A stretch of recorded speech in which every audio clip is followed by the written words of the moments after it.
Press the bell icon on the YouTube app and never miss another update. You're really calm and composed in your real life. So Right. how Prince is different from Surya, Right. or Surya is different from Prince in real life? Totally agree. ऐसे ही है, मतलब ऐसा तो नहीं है कि मैं प्रिंस बन के रहता हूँ, मैं लोगों को मारता पीटता रहता हूँ, ऐसा कुछ भी नहीं है. बट देन क्या होता है, मैं आपका क्वेश्चन को थोड़ा सा एलेबोरेट कर देता हूँ कि आप क्या चीज़ जानना चाहते हो. आपका एक्सपीरियंस बहुत इंपॉर्टेंट होता है, आपका अपब्रिंगिंग बहुत इंपॉर्टेंट होता है. तो I used to study in a boarding school. तो उस 8 साल ने मुझे जो जो चीज़ें सिखाई हैं वो एक्सपीरियंस कोई और इंसान ले ही नहीं सकेगा, और किसी और का एक्सपीरियंस मैं नहीं ले सकूँगा. तो क्या होता है कि आप जब एक आपको कैरेक्टर मिलता है तो आप कोशिश करते हैं कि उस कैरेक्टर की जितना पास पहुंच सकें तो आप सक्सेसफुल हो जाएंगे. तो मैं अपनी मेमोरीज़ के साथ काम करता हूँ कि कुछ ना कुछ लाइफ में हर इंसान के ऐसा हुआ होता है या ऐसी सिचुएशन आई होती है जहाँ पे वो इस तरह से लाइफ को फेस करता है, या काफ़ी सारी चीज़ें होती हैं. तो उनके थोड़े थोड़े नुआंसेस उठा के आप अपने कैरेक्टर में डाल दो तो ऑटोमेटिकली चीज़ें डिफरेंट होने लगती हैं. But how did you able to bring that aggression on the table? Like he was fully aggressive character. I have seen hostages. या आई I नो. liked it. सो वो ऑन टेबल ही होता है, like in the moment. Again मैं वही चीज़ बताऊंगा आपको कि अगर आप प्रेजेंट हैं तो मेरे हिसाब से क्या है कि जब आप शूट कर रहे हैं तो शूट करने से पहले आपको 1 महीना 2 महीना, कई बहुत लकी होते हैं 3 महीने पहले स्क्रिप्ट मिल जाती है. तो जब आपको स्क्रिप्ट मिल जाती है तो आई प्रेफर कि आप कैरेक्टर में रहना शुरू कर दें, ताकि आप जब सेट पे जाएं तो आपको ये मतलब उसको पकड़ने की कोशिश नहीं करनी पड़ेगी. वो जब आप सेट पे आएँ तो लोग बोलें कि हाँ ये प्रिंस है, ये सूर्या नहीं है. तो कई सारी चीज़ें ऐसी होती हैं जो कि आप करते हैं तो वो ऑन टेबल आपको उस वे में दिखती हैं. और ऑब्वियसली एग्रेशन सबका होता है, ये सब चीज़ें होती है. और छोटा छोटा मैंने बताया कि हर एक में सीन में मैं देखता हूँ कि थ्रिल कहाँ से मिलेगा जिससे मैं मैजिक क्रिएट कर सकूँगा. कई बार आप प्रोडक्शन की वजह से गुस्सा होते हैं तो वो गुस्सा आप वहाँ निकाल देते हैं. कई बार आप पर्सनल लाइफ में गुस्सा होते हैं. तो ऐसी कई सारी चीज़ें हैं. तो मैं एक एक्सपीरियंस शेयर करता हूँ कि क्या हुआ. आई शूटिंग इन मनाली अभी रिसेंटली. तो काफ़ी आउटडोर शूट हो रहा था, मार्केट एरिया में शूट हो रहा था. एंड ठंड बहुत थी. अनएक्सपेक्टेडली हमने सोचा नहीं था इतनी ठंड होगी, बट माइनस में चला गया था. एंड बॉम्बे के हिसाब से मैंने उनको पहले बोला था कि मैं ठंड सह सकता हूँ बट गर्मी थोड़ी सी मुश्किल होगी. तो जैकेट वैकेट मैंने सीन के हिसाब से उतार दी थी. तो इंडोर आउटडोर सीन आप समझ जाएंगे कि जब अंदर होगा तो बॉम्बे में शूट होगा, बाहर होगा तो आउटडोर लोकेशन. तो अब वो कॉन्टीन्यूटी बन गई उस सीन की. तो अब मुझे वहाँ पे जैकेट नहीं पहनना पड़ा. तो अब मैं सीन कर रहा हूँ, ये सब चीज़ें कर रहा हूँ, और बहुत टाइम हो गया था. कभी कोई प्रॉब्लम हो रही है, कभी कैमरा एंगल नहीं मिल रहा है, कभी कोई पासिंग आ जा रही. तो ऐसे करते करते 10-12 टेक हो गया और वो सीन एक फुल ऑफ अग्रेशन था. तो बीच में मैं भी फ्रस्ट्रेट हो गया कि यार इस तरह से कैसे चलेगा, किसी एक को तो खड़ा रखना पड़ेगा कि वो पासिंग ना हो. तो सब किए कि ठीक है 5 मिनट दे दो, everything will be all right. सब ने अपनी अपनी पोजीशन ले ली. ओके ठीक है अब डन है. तो टेक चालू हुआ और मैं हाफ वे अपनी स्क्रिप्ट के पहुंचा था. वहाँ से पीछे से आवाज़ आती है, एक्सक्यूज़ मी मुझे यहाँ से उधर जाना है. आज लाइक शिट ये क्या हो रहा था. मैंने उनको बहुत कामली बोला कि हाँ ठीक है आप जाइए. अगेन टेक चालू हुआ और फिर से वही बात हुई, 2 लोग और आ गए. अब उस टाइम पे मुझे इतना गुस्सा आया था कि मैं ऐसा हो गया था कि मैं रो दूँ, मतलब कि अब इससे ज़्यादा मैं क्या रिक्वेस्ट कर सकता हूँ कि मैं रोऊंगा तो अब मे बी आप समझ आएंगे.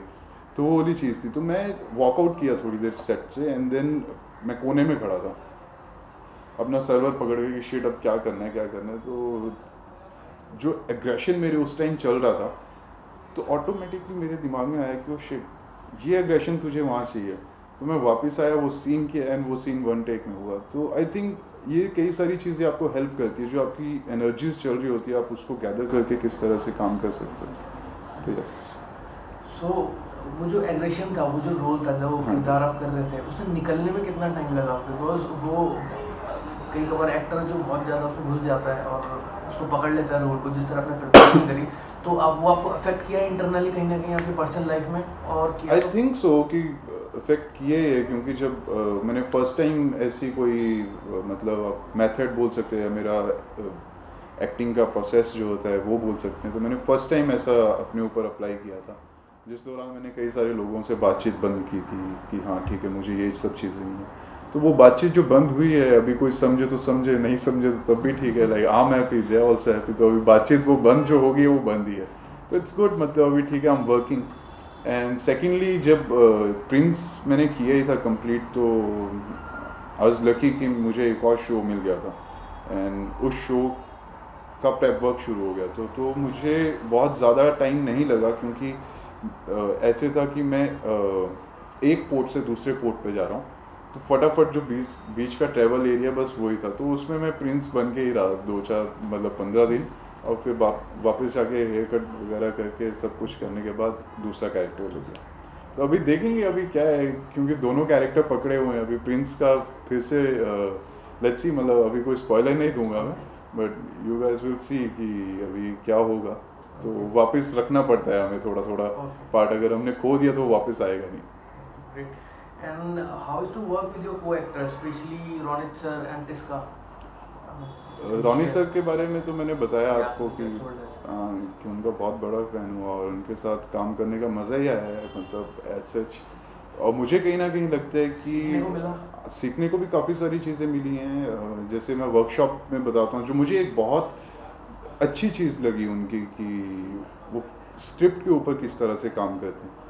तो उनका ऐसा है कि वो एक डायलॉग, जैसे एक सीन होगा, उस सीन में मैं और रोनित सर हैं फॉर एग्जांपल, तो उस सीन को बार बार पढ़ते जाएंगे, and then he ask lot of questions to director कि ऐसा क्यों है, जिसको हम अपनी लैंग्वेज में बोल सकते हैं कि किसी चीज़ की खाल निकालना। तो उससे उन सब टेक्स्ट पता चल जाता है, एंड सब टेक्स्ट बहुत इंपॉर्टेंट होता है किसी भी सीन के लिए, कि वो किस तरह से सीन चल रहा है, फीलिंग क्या होने वाली है, इमोशन क्या रहने वाला है। क्योंकि लाइंस तो आपको ऑलरेडी गिफ्टेड हैं राइटर के पार्ट से, कि हाँ ये लो ये लाइंस हैं, इस तरह से बोलनी है, बट देन फीलिंग जो है वो बहुत इंपॉर्टेंट है, इमोशन जो ट्रू इमोशन है वो बहुत इंपॉर्टेंट है।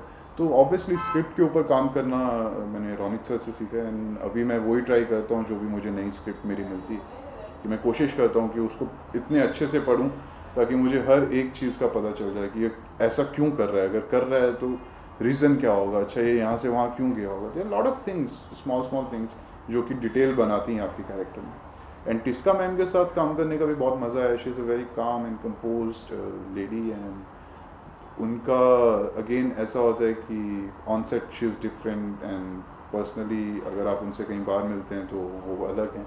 तो आई थिंक कहीं ना कहीं मुझे लगता है कि उनका काम करने का मेथड एंड मेरा काम करने का मेथड एक जैसा है किसी एक वे में, कि मैं भी कोशिश करता हूँ कि ऑन सेट जो आपका एक कैरेक्टर आपको मिला है आप उसी पे काम करें तो ज़्यादा बढ़िया, ज़्यादा गॉसिप ना करें। Okay.